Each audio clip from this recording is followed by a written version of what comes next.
Hello दोस्तों, नमस्कार। सभी का स्वागत है आपके अपने यूट्यूब चैनल में। आरपीएफ कांस्टेबल भर्ती परीक्षा 2024 सिलेक्शन पक्का करो। यहीं से दोस्तों बहुत ही शानदार क्वेश्चन आप लोगों के सीरीज पे लेकर हाजिर हूँ।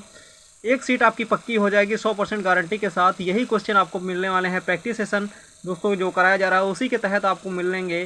प्रैक्टिस पेपर से ही क्वेश्चन आपको पूरा क्वेश्चन पूछा गया है। सर्वाधिक द्रव्यमान किस ग्रह का है? तो बृहस्पति ग्रह दोस्तों राइट हो जाएगा। सूर्य के सबसे नज़दीक ग्रह दोस्तों कौन सा है? तो बुध ग्रह सबसे नज़दीक है दोस्तों। और इसके बाद एक क्वेश्चन बहुत पूछा जाता है, भोर का तारा किसे कहते हैं? सांझ का तारा पूछ लेता है तो शुक्र को बोला जाता है दोस्तों।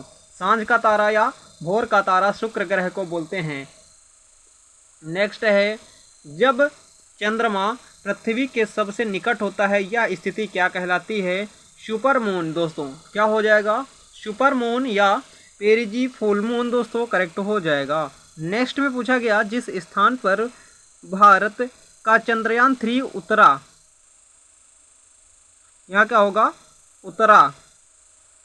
उतारा गया था। क्या हो जाएगा? उतारा गया था। वह स्थान किस ध्रुव पे स्थित है? तो दक्षिणी ध्रुव में स्थित है दोस्तों। कौन से ध्रुव में स्थित है? दक्षिणी ध्रुव राइट हो जाएगा।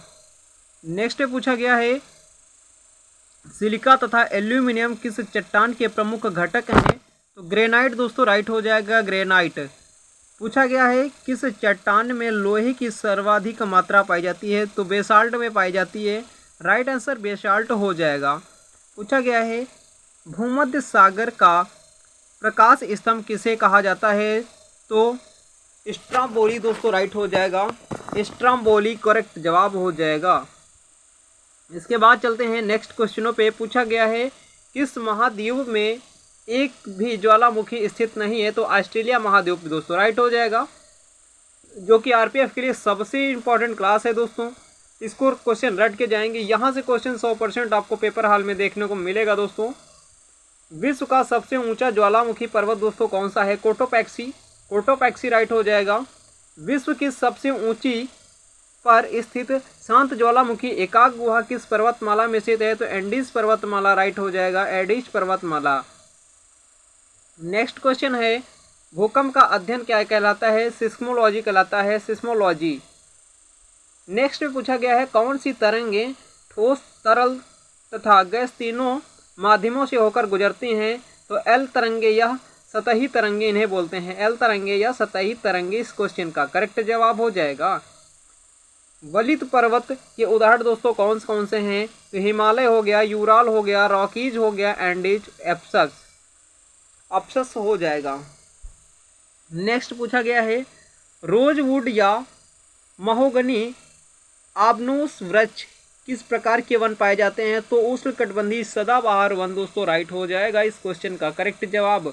इस पीडीएफ का अगला क्वेश्चन है, साल, सागवन, नीम, शीशम वृक्ष किस प्रकार के वन पाए जाते हैं? तो उष्ण पर्णपाती वन पाए जाते हैं। उष्ण पर्णपाती वन राइट हो जाएगा। यहाँ से क्वेश्चन 100% दोस्तों हर एक एग्जाम में बनता है, चाहे आप आरपीएफ दे रहे हो, एसएससी जीडी हो, एमटीएस हो या एसएससी सीएचएसएल, सीजीएल, कोई भी एग्जाम हो, हर एग्जाम में यहाँ से क्वेश्चन बनता है घास के मैदान से। तो पेरी घास का मैदान कहाँ पे है? तो संयुक्त राष्ट्र अमेरिका व कनाडा दोस्तों। पंपास कहाँ पे है? पंपास अर्जेंटीना में पाया जाता है। डाउन्स घास के मैदान ऑस्ट्रेलिया में पाए जाते हैं। याद रखेंगे दोस्तों। इसके साथ ही कुछ और फैक्ट हैं जो कि याद रखेंगे। बेल्ट्स दक्षिण अफ्रीका में, स्टेपी एशिया, यूक्रेन, रूस, चीन दोस्तों। सवाना कहाँ पाया जाता है? तो अफ्रीका में पाया जाता है। कंबोज कहाँ पे? ब्राज़ील में पाया जाता है दोस्तों।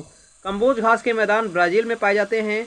इसके साथ ही आपको बता देते हैं, आपको आर्टिकल पढ़ते हैं सब लोग, लेकिन जो इम्पोर्टेंट जो आपके पेपर में लगातार पूछे जाते हैं, हम उन महत्वपूर्ण संविधान से लेकर हाजिर हैं। आर्टिकल अनुच्छेद 52 से लेकर के पूछा जाए तो बताएंगे भारत का राष्ट्रपति से संबंधित है।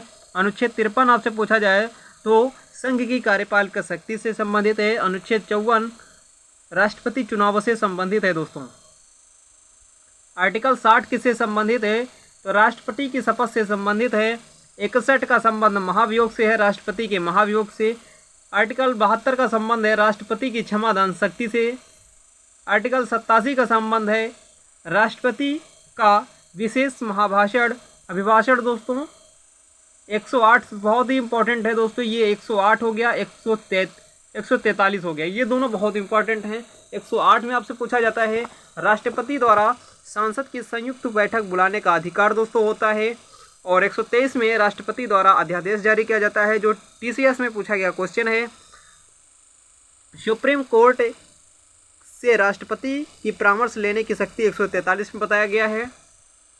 अब बात करते हैं 63, भारत के उपराष्ट्रपति से संबंधित है अनुच्छेद 63। अनुच्छेद 54 जो है अनुच्छेद 64 दोस्तों, उपराष्ट्रपति के राज्यसभा का पदेन सभापति होना, यह बताया गया अनुच्छेद आपका 64 में। अनुच्छेद 66 में उपराष्ट्रपति का निर्वाचन बताया गया है। 69 में उपराष्ट्रपति की शपथ के बारे में बताया गया है। आर्टिकल नंबर 72 में बताया गया है राष्ट्रपति की क्षमादान शक्ति। आर्टिकल 74 में प्रधानमंत्री यानी कि PM मंत्रिपरिषद, प्रधानमंत्री मंत्रिपरिषद दोस्तों। अनुच्छेद 76 में भारत का महान्यायवादी के बारे में बताया गया है। आर्टिकल 153 में राज्यों के राज्यपाल दोस्तों। आर्टिकल 154 में राज्य के कार्यपालिका शक्ति के बारे में बताया गया है। इसके बाद आर्टिकल 155 गवर्नर की नियुक्ति। आर्टिकल 159 में राज्यपाल की शपथ के बारे में बताया गया है। अनुच्छेद 161 में राज्यपाल की क्षमादान शक्ति के बारे में बताया गया है। आर्टिकल 163 में राज्यपाल की सहायता व सलाह देने पर मंत्रिपरिषद दोस्तों राइट हो जाएगा। ये 165 की बात करते हैं तो महाधिवक्ता के बारे में बताया गया है। आर्टिकल 167 में मुख्यमंत्री के कर्तव्य का उल्लेख बताया गया है। आर्टिकल 168 में राज्यों के विधानमंडल का गठन के बारे में बताया गया है। आर्टिकल 169 में राज्यों के राज्यों के विधान परिषद की संरचना के बारे में बताया गया है। आर्टिकल 170 में विधानसभा की संरचना के बारे में बताया गया है। जितने मैंने आर्टिकल आपको याद करवाए हैं दोस्तों, यही आर्टिकल 101% दोस्तों आपको पेपर हॉल में देखने को मिलेगा। इससे बाहर कोई भी अनुच्छेद नहीं पूछा जाएगा। तो लल्लन टॉप क्लास है, छोटी क्लास है लेकिन टॉप लेवल की क्लास है दोस्तों। सभी दोस्तों में शेयर करेंगे और चैनल पे पहली बार विजिट कर रहे हो चैनल को सब्सक्राइब करके बेल आइकन ऑन करेंगे। और साथ ही आपको बता देते हैं नोट्स और PDF का मात्र 200 रुपये में दिए जा रहे हैं। जिन साथियों को लेना है तुरंत मैसेज करेंगे 8416852977 नंबर पे। चलते हैं, मिलते हैं नेक्स्ट PDF के साथ। धन्यवाद। जय हिंद, जय भारत।